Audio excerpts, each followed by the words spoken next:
வணக்கம். அதாவது போன வருஷம் வடகிழக்கு பருவமழையில் உங்களுக்கு தெரியும், இந்த சென்னையில் அதே மாதிரி அந்த தெற்கு தமிழ்நாடு தெற்கு மாவட்டங்களில் அந்த ஃப்ளட்டு ஏகப்பட்ட எதிர்பார்க்காத அளவுக்கு மழை இருந்தது. அதனால் கொஞ்சம் ஃப்ளட்டிங் இஷ்யூஸ் நிறைய நமக்கு இருந்தது.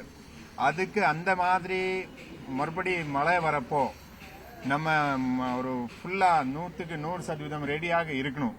அதுக்காக பல முயற்சி கவர்மெண்ட் மூலமாக நம்ம எடுத்துட்டு இருக்கோம்.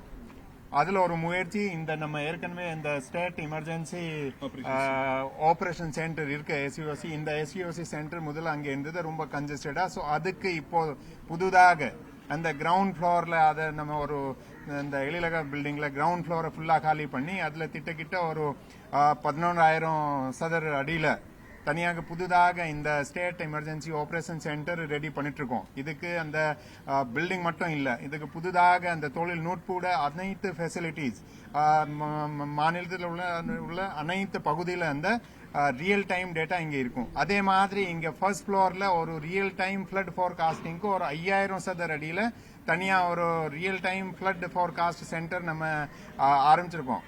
இதே மாதிரி அப்புறம் ரெண்டாவது மீடியாக்குன்னு தனியா இந்த கட்டத்துக்கு அந்த பக்கம் மீடியாவுக்கு ஒரு திட்டக்கிட்ட ஒரு 2,000 சதுர அடி ஒரு இந்த பில்டிங்க்கு அந்த சைட்ல பின்பக்கம் மீடியா சென்டர் தனியா ஒரு இப்போ ரெடி ஆயிட்டு இருக்கு.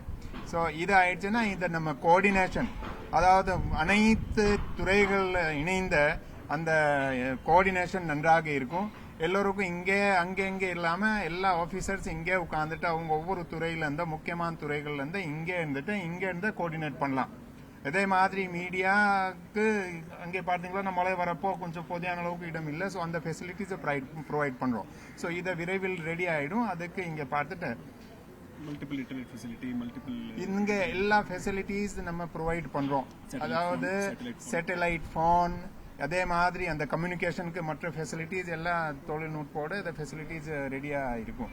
ஸோ இதை இங்க பார்த்துருக்கோம். இது போக ஏற்கனவே சொல்லியிருக்கோம், இந்த சென்னை மாநகரத்தில் பல பகுதியில் நம்ம டீசென்ட்ரலைஸ்டு இந்த டிசாஸ்டர் ரிலீஃப் சென்டர்ஸ் ஆரம்பிக்கிறோம். சென்னை மாநகராட்சி மூலமாக ஒரு 19 சென்டரும், அதே மாதிரி ஸ்டேட் சார்பாக ஒரு 4 ரீஜனல் டிசாஸ்டர் சென்டர்ஸ் நம்ம ஆரம்பிக்க போறோம். ஏன்னா அந்த நம்மோட இன்டென்ஷன் என்னன்னா, ஒரு நார்மல் மழை நம்ம ஒன்றும் இஷ்யூ இல்லாம சம்பாதிக்கலாம். ஆனால் எதிர்பார்க்காத அளவுக்கு மழை இருந்தால் அந்த மழை இருக்கப்போ என்ன பண்ணுறது? ஸோ அதுக்கு நம்ம அட்வான்ஸ்ல ரெடியா இருக்கணும். என்னென்ன நமக்கு எக்யூப்மெண்ட்ஸ் தேவை இருக்கோ, ரிலீஃப்க்கு என்னென்ன மெட்டீரியல் தேவை இருக்கோ, ஆட்கள் தேவை இருக்கு, படகுகள் தேவை இருக்கு, அதை அட்வான்ஸ்ல அந்தந்த சென்டர்ல முன்னெச்சரிக்கையாக ரெடியா இருக்கும். அதுக்கு அந்த சென்டர்ஸ் நம்ம இப்போ அந்த ஒர்க் போயிட்டு இருக்கு. அதுக்கு இன்னொன்னு என்ன பண்ணிருக்கோம், இப்போ போன வாரம் நம்ம சென்னை மாநகரத்துக்காக ஒரு தனியா ஒரு மீட்டிங் போட்டுட்டு ஒவ்வொரு துறையோட என்ன ப்ரிப்பரேட்னஸ் இருக்கு, எந்த அளவுக்கு அந்த துறை ரெடியா இருக்கு, இந்த மாதிரி வடகிழக்கு பருவமழை வரப்போ அதுக்கு ரெடி பண்ணிட்டு இப்போ ஒரு 2-3 வாரத்துக்குள்ள ஒரு கருத்தரங்கம் வைக்க போறோம். ஒவ்வொரு துறையோட ப்ரிப்பரேட்னஸ், உதாரணமாக தூத்துக்குடி மாவட்டத்தில் போன வருஷம் மாதிரி மழை வந்துருச்சுன்னா நம்ம எப்படி அதை சந்திக்க போறோம். அதுக்கு தூத்துக்குடி மாவட்ட ஆட்சித்தலைவர் அவர் பிரசன்டேஷன் கொடுப்பாரு. அவர் ரெடி இங்க இந்த இடத்துல ஏராள இந்த அரேஞ்ச் பண்ணுவோம், ஸ்ரீவைகுண்டத்துல இந்த ஏற்பாடு நாங்க அட்வான்ஸ்ல பண்ணுவோம். ஸோ இந்த மாதிரி எல்லாமே முழுசாக நம்ம அந்த நெரேட்டிவை இப்போ மாத்துறோம். உதாரணம் ஒரு மழை வந்துருச்சு, ஃபிளட் வந்துருச்சுன்னா அதுக்கு ரியாக்ட் பண்ணுவோம். அப்படி இல்லாம ஒரு ஃபிளட் எதிர்பார்த்து அதுக்கு முன்னாடி நாங்க ரெடியா இருப்போம். அந்த அளவுக்கு அரசாங்கம் இப்போ நம்ம முயற்சி எடுத்துட்டு இருக்கோம். ஆமா, ஒரு ஃபர்ஸ்ட் ஃப்ளோர்ல ஒரு ரியல் டைம் ஃபிளட் ஃபோர்காஸ்டிங். உதாரணமாக இது ஒரு ரியல் டைம் எப்படின்னா, இந்த சென்னை மாநகரத்தில் உள்ள அனைத்து ஏரிகள் இருக்கு. உதாரணமாக அந்த பூண்டி, அந்த செம்பரம்பாக்கம், அந்தந்த ஏரியோட கேட்ச்மெண்ட்ல நம்ம அந்த ரெயின்கேஜ் போட்டிருக்கோம். ஸோ அந்த ரியல் டைம் எவ்வளவு மழை பெய்யுது, எவ்வளவு பரப்பளவு இருக்கு, அந்த அளவுக்கு மழை பெய்யும் போது அந்த பரப்பளவுல இருந்து எவ்வளவு தண்ணி அந்த ஏரியில இருக்கும், அந்த ஏரியில ஏற்கனவே எவ்வளவு தண்ணீர் இருக்கு, கூடுதலாக எவ்வளவு தண்ணீர் வரும், அதனால அந்த ஏரியில இருந்து எவ்வளவு தண்ணீர் வெளியே வரும். ஸோ அதெல்லாம் கணக்கு எடுத்து அட்வான்ஸ்ல எவ்வளவு மழை இருந்தா இந்த அளவுக்கு இந்த பகுதியில தண்ணி வர்றதுக்கு வாய்ப்பு இருக்கு, அதை ரியல் டைமா அது நமக்கு தெரியும்.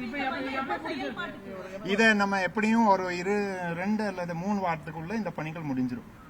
இப்ப நீங்க வேற எங்கெல்லாம் சார் ஆய்வு பண்ண போறீங்க? அத இன்றைக்கு இதே மாதிரி உதாரணமாக நிறைய ஏற்கனவே போன சனிக்கிழமை நாங்க பார்த்தோம் அந்த தெற்கு சென்னை அந்த மத்திய சென்னையில சில பணிகளை பார்த்தோம். இன்றைக்கு அந்த வட சென்னையில உதாரணமாக அந்த தண்ணிக்காச்சலம் வாய்க்கால இந்த நீர்வளத்துறையில அதை அகலப்படுத்துறாங்க. அதே மாதிரி அந்த கணேசபுரம் சப்வே அது பாத்தீங்கன்னா அந்த சப்வே ஒர்க் போயிட்டு இருக்கு. அங்கே கொஞ்சம் ரயில்வேல ஒர்க் பண்ண வேண்டியிருக்கு. அது இந்த மாதிரி சில பணிகள் நாங்க பார்ப்போம். பணிகள் நிறைய நடந்துட்டு இருக்கு. நிறைய வந்து தோண்டி வச்சிருக்காங்க. மழை வரும்போது அந்த பணிகள் நிறுத்தப்படும். ஏன்னா வந்து மழை தண்ணி நின்றுச்சுன்னா தெரியாம போய் உள்ள விழுந்துடுறாங்க.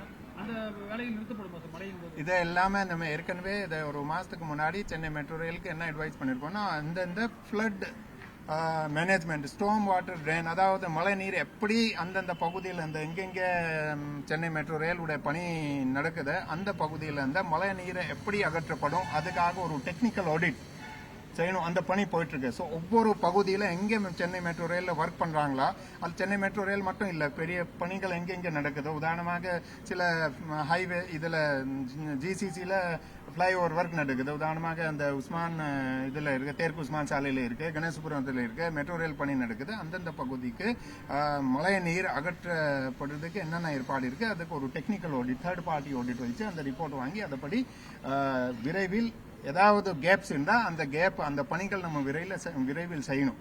ஏன்னா அந்த ஃபுல்லா மெட்ரோ ரயில் வேலைன்னா கொஞ்சம் டைம் ஆகும். ஆனால் அந்த வேலை நடக்கும் போது அந்த தண்ணீரை நம்ம எப்படி அங்கே இருந்து அகற்றப்படணும் அதுக்கு ஏற்பாடு பண்ணணும்.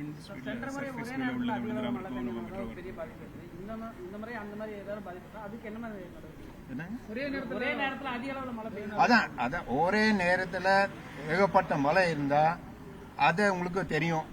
இயற்கை எப்படி இருக்கும்னா நம்ம சொல்ல முடியாது. ஏகப்பட்ட மழை இருந்தா அந்த தண்ணீர் உடனே இருக்குது. நம்ம ஸ்டோம் வாட்டர் ட்ரெயின் இருக்குது, அடையார் கூவம் வழியா தான் அதை கடல்ல போகணும், பக்கிங்ஹாம் கேனால் வழியா தான் கடல்ல போய் வடியணும். ஆனால் அதுக்கு பொதுமக்களுக்கு சிரமங்கள் இருக்கக்கூடாது.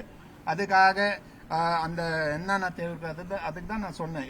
இந்த சென்னை மாநகராட்சியில் ஒரு 19 இடங்கள்ல ஒரு டீசென்ட்ரலைஸ் லெவல்ல அந்த ரிலீஃப் சென்டர்ஸ் ஆரம்பிக்க போறாங்க. அந்த பகுதியில் எல்லாமே அந்த படகுகள் அட்வான்ஸ்ல அரேஞ்ச் பண்ணுவோம். எதனா ஆட்கள் தேவை இருக்கு அட்வான்ஸ்ல ஏற்பாடு பண்ணுவோம். காத்துல சில நிறைய காத்து வந்துட்டு மரம் எல்லாம் விழுந்துறாங்கன்னா ஸோ அதை அகற்றப்படுறதுக்கு பவர் ஷாப் போன்ற அனைத்து எக்யூப்மெண்ட்ஸ் அட்வான்ஸ்ல ரெடி பண்ணுவோம். சில சமயத்துல நம்ம ஏகப்பட்ட இருக்க பால் கிடைக்கல, பிரெட் கிடைக்கல, ஸோ அந்த பிரெட் மில்க் பவுடர் போன்ற அனைத்து பொருட்கள் அட்வான்ஸ்ல அந்தந்த பகுதியில் ஏற்பாடு பண்ணி வைப்போம். மழை வர்றதுக்கு முன்னாடியே இதுக்கு அட்வான்ஸ்ல அந்த வடகிழக்கு பருவமழை வர்றதுக்கு முன்னாடி நம்ம அந்தந்த சென்டர்ல அந்த பொருட்கள் அரேஞ்ச் பண்ணுவோம். இந்த மாதிரி நம்ம ரெடி பண்ணுவோம்.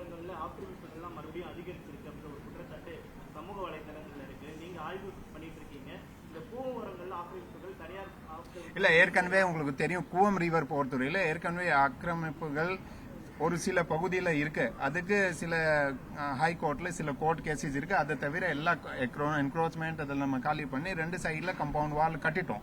ஸோ அந்த இஷ்யூ எங்கே ஸ்பெசிஃபிக்கா அது இருந்தா நம்ம அதை பார்த்துக்கலாம். ஆனால் அந்த மாதிரி இல்லை. இப்போ இந்த போர்ட் மதுரவாயில் போர்ட் பணி நடக்குது. அந்த ஃபிளை ஓவரோட ஒர்க் ஆரம்பிச்சிருக்காங்க நேஷனல் ஹைவேஸ்ல. அதுக்கு கூட தொடர்ந்து அவங்களோட பேசி அவங்க ஒர்க் பண்ணும்போது தண்ணீரை பிளாக் பண்ணக்கூடாது. அப்புறம் செப்டம்பருக்கு உள்ள அந்த இப்போ சில பிளாட்ஃபார்ம் மாதிரி போட்டிருக்காங்க அந்த பைல்ஸ் போடுறதுக்கு. ஆனால் செப்டம்பருக்கு உள்ள அந்த வேலை அந்த பைல்ஸ் எல்லாம் போட்டுட்டு அந்த டெப்ரீஸும் ரிமூவ் பண்ணி கிளியர் பண்ணும். ஸோ அதனால அந்த தண்ணி போறதுக்கு எங்கேயும் இடைஞ்சல் இல்லாம அவங்க ஒர்க் பண்ணும். இதை கண்டினியூஸா கிருமி எல்லாம் நம்ம கண்டினியூஸா தொடர்ந்து கண்காணிட்டு இருக்கோம். இல்ல அதை ஏற்கனவே ஓரளவு அந்த மைய பகுதியில ஏற்கனவே ஓரளவு பிடிச்ச ஒரு சில பகுதியில வேலை நடக்குது. அது விரைவில் இந்த மாசம் ஆகஸ்ட் மாசத்துல முடிஞ்சிடும். கோசஸ்தலியார் அதாவது இந்த வட சென்னை பகுதியில தெற்கு சென்னை பகுதியில அந்த பெரிய ப்ராஜெக்ட் அந்த கோசஸ்தலியார் ப்ராஜெக்டும் அந்த கோலம் ப்ராஜெக்ட் போயிட்டு இருக்கு. அதுல கோசஸ்தலியார் போர்ட்டுல கிட்டத்தட்ட 75% ஒர்க் முடிஞ்சிருச்சு.